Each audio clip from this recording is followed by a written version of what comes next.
Bismillah, apa yang dimaksud dengan Wahabi Ustadz? Dan haruskah kita mengikuti organisasi seperti Muhammadiyah, Nahdlatul Ulama, dan lain-lain? Dari Azrul di Riau. Jawabannya, istilah Wahabi itu adalah penamaan yang dibuat oleh orang-orang yang membenci dakwah tauhid dan sunnah yang diserukan oleh Asy-Syaikh Muhammad bin Abdul Wahab dan murid-murid beliau rahimahumullahu ta'ala. Jadi untuk menjelek-jelekkan dan menjauhkan manusia dari dakwah tauhid dan sunnah, dibuatlah istilah Wahabi supaya orang kedengarannya takut dan menjauh darinya. Karena seakan-akan itu aliran baru, padahal tidak. Syekh Muhammad bin Abdul Wahab rahimahullahu ta'ala sedikit pun tidak membawa ajaran baru. Buku-buku beliau masih ada sangat banyak. Bisa kita cek. Tidak ada satupun ajaran beliau yang baru yang beliau buat-buat sendiri. Akidah beliau adalah akidah Ahlus Sunnati wal Jamaah. Akidah Rasulullah SAW dan para sahabat. Adapun dari fikih, dari sisi fikih beliau pengikut mazhab Hambali. Salah satu mazhab fikih Ahlus Sunnah pengikut mazhab Imam Ahmad bin Hambal. Imam Ahmad bin Hambal adalah muridnya Imam Syafi'i. Imam Syafi'i muridnya Imam Malik. Jadi itu hanyalah usaha untuk menjauhkan manusia dari dakwah kepada tauhid dan sunnah, dakwah kepada ajaran yang sebenarnya. Ya. Dan tercatat dalam sejarah, yang pertama menyebut istilah Wahabi adalah penjajah Inggris ketika mereka menjajah India. Maka umat Islam yang mengobarkan semangat jihad melawan penjajah itu mereka sebut Wahabisme. Dikarenakan umat Islam yang berkobar semangat ini setelah mereka pulang dari berhaji. Mereka bersentuhan dengan dakwah Syekh Muhammad bin Abdul Wahab dan murid-murid beliau rahimahumullah, maka berkobar semangat jihad mereka melawan penjajah. Itu pun yang terjadi di Indonesia. Tuanku Imam Bonjol setelah berguru kepada para kiai yang belajar di Makkah dan Madinah, maka kemudian berkobar semangat jihad beliau.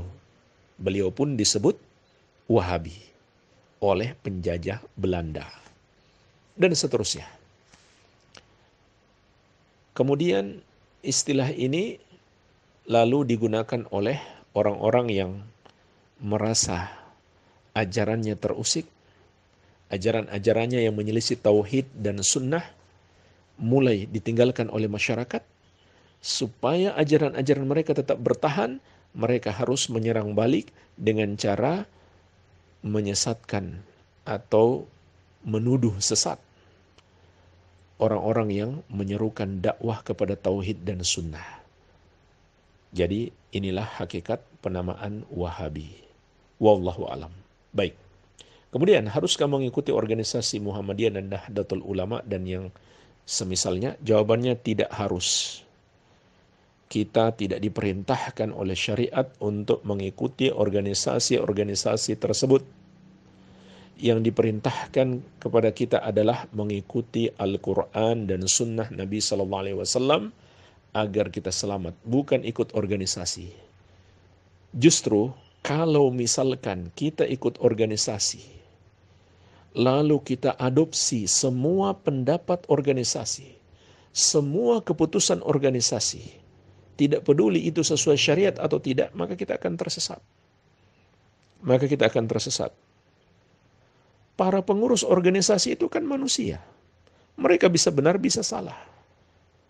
Nah, ada orang-orang yang sampai pada tingkat fanatik buta.